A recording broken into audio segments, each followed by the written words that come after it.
Le dernier concurrent de la route retour est arrivé lundi à Lorient.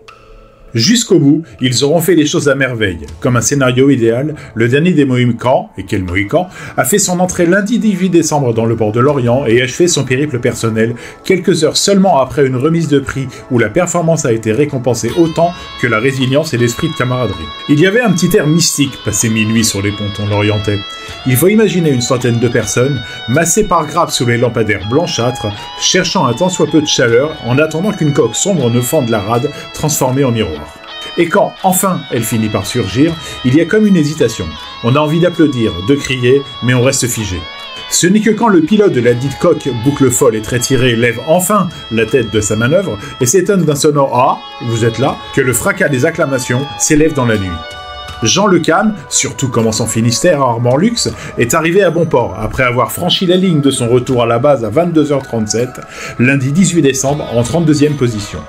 Parti 6 jours après le gros de la flotte sur son bateau flambant neuf, convoyé spécialement pour le retour à la base, le doyen de cette transatlantique aura vécu de bout en bout un exercice en solitaire. Mis à mal par une météo plus chahutée, il aura aussi, de son propre aveu, beaucoup douté. À un moment, je pensais que ça n'allait jamais le faire. Au final, le bateau m'a dit « Mais si, tu peux le faire ». L'être humain est foutu comme ça. Il voit le pire tout le temps. Mais tout se passe toujours mieux qu'on ne le pense, et une nouvelle fois, ça l'a fait. En achevant sa course en 18 jours, 5 heures, 37 minutes et 24 secondes à partir du départ officiel du 30 novembre, après avoir réellement passé seulement 12 jours, 4 heures, 55 minutes et 27 secondes en mer, Jean Le Cam se rapproche de son objectif, la qualification pour un 6e départ de Vendée Globe. Et poursuit la découverte de cette nouvelle monture aux courbes généreuses et aux dérives droites, sur laquelle l'expérimenté marin a livré ses premières impressions au poton. Il m'a surpris, c'est sûr que je ne connaissais pas de vitesse comme ça. On a fait des pointes à 28 nœuds, des moyennes à 22-24 nœuds, ça va vite, s'est exclamé le Finistérien qui s'est décrit dans un état second. Avant de conclure, j'ai toujours trouvé qu'on avait des bateaux très compliqués pour faire le tour du monde, on est dans l'extrême total. L'extrême, c'est aussi ce qu'ont vécu et décrit tout au long de la soirée de remise des prix de cette première édition du retour à la base, ses compagnons d'aventure. Tour à tour, ils ont livré quelques-uns de leurs ressentis sur la scène du K2 pour cette cérémonie lancée par Jean-Philippe Caux, président de l'association Lorient Grand Large, organisatrice de l'événement. D'un point de vue sportif, j'y croyais fortement, mais quand on voit le résultat, je suis presque ému, a expliqué le chef d'orchestre, remerciant toutes les équipes ayant œuvré en coulisses, dont la soixantaine de bénévoles lorientais mobilisés pendant toute la durée des festivités. C'était une transat difficile, mais ils sont tous rentrés à la base et ça nous rend forcément heureux, a souligné le directeur de course Hubert Lemonnier. De mémoire de passionné, c'est en effet la première transatlantique en solitaire sans abandon de la classe IMOCA. Et pourtant, on a eu notre lot d'épreuves, de la dingue, des chutes, un dématage, des voiles déchirées, des conditions dures. C'est un bon apprentissage pour nous tous, a conclu celui qui, dans moins d'1 an maintenant, veillera sur les marins du Vendée Globe.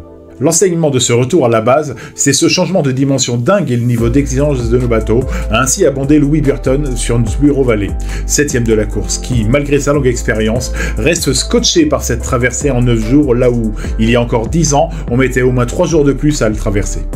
Un avis partagé par le grand gagnant de la course, Johan Richomme, sur Paprec-Kerker, immensément fier de remporter ce retour à la base et reconnaissant que, vu le niveau sportif et technologique, la moindre erreur est interdite. Mais c'est justement dans ce challenge et cette adversité que les marins du retour à la base ont paradoxalement trouvé ce plaisir d'écrire à l'unisson. Celui d'une Isabelle Josque sur MACSF faisant part de son bonheur fou de retrouver la solitaire, ou d'une Samantha Davis sur Initiative Cœur parlant de sa joie d'être à la hauteur d'une machine folle. Nous sommes en train d'écrire une histoire dingue à lancer sur scène Damien Seguin sur Groupe Apicil. Car, au-delà des performances individuelles, c'est bien aussi cette aventure collective qui a été célébrée lundi soir à Lorient. Récompensé par le prix de la combativité délivré par la marque textile Mousqueton, partenaire officiel du retour à la base, Tanguy Le Turquet, sur Lazare, a ainsi rappelé que son scénario fantastique n'est pas le seul. Derrière chaque bateau, il y a une belle histoire, des équipes qui travaillent dur, qui ne les oublions pas, a lancé le skipper lorientais, parti 28 heures après la flotte et auteur d'une magnifique remontada jusqu'à la 20e place. C'est la magie de notre sport, rien n'est jamais écrit à l'avance, a conclu le skipper de 34 ans monté sur scène avec sa fille, sa motivation dans les bras. Et cette si belle flotte IMOCA a aussi à cœur d'œuvrer pour une plus grande cause que son seul sport. Par votre performance, vous avez montré que l'avenir du transport maritime doit passer par la voile, a ainsi rappelé Louis Maillot, chef de projet de l'entreprise partenaire Belco, dont les marins du retour à la base transportaient chacun 23 kg de fèves de cacao à bord, qui deviendront plus de 400 tablettes de chocolat. Et quelle meilleure manière de montrer que le transport à la voile peut rimer avec vitesse que de délivrer le prix Belco à Thomas Ruyant sur Fort People, qui aura profité de cette transatlantique retour pour établir un nouveau record de distance en solitaire sur un monocoque.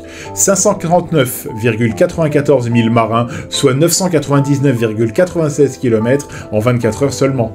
C'est un plaisir d'avoir fait cette course et ramener vos fèves de cacao à Lorient, a réagi le skipper nordiste, recevant au passage un magnifique IMOCA en chocolat réalisé par Créolos Chocolatier. Des performances, mais aussi des moments de joie et de partage qui, tout au long de l'épreuve, ont permis aussi de faire rayonner des territoires, celui de la Martinique et du Morbihan. C'est important pour nous d'accompagner la course au large et surtout les valeurs qu'elle défend, a ainsi rappelé le conseiller départemental du Morbihan, Stéphane Loézic. Ce n'est pas dans tous les sports qu'on entend autant de respect entre les concurrents et pour les équipes qui travaillent derrière, dans l'ombre. Une solidarité et une humilité qui expliquent aussi la popularité grandissante de ce sport qui fait naître tant d'émotions. Preuve en est, cette foule qui a bien souvent envahi les pontons lorientais à toute heure du jour et de la nuit pour accueillir les marins du retour à la base ou participer aux différentes animations organisées, à commencer par les centaines de scolaires venus échanger avec les skippers. Pour Fabrice Loher, maire de Lorient et président de Lorient Agglomération, ce succès populaire marque un avant et un après pour la ville. Et l'élu de conclure cette belle cérémonie. On cherchait la course de référence pour Lorient, je crois bien qu'on l'a trouvée. Alors, rendez-vous dans 4 ans ? N'hésite pas à partager, liker et republier ce message. Et abonne-toi à ma chaîne pour rester informé de l'actu de la mer et des bateaux.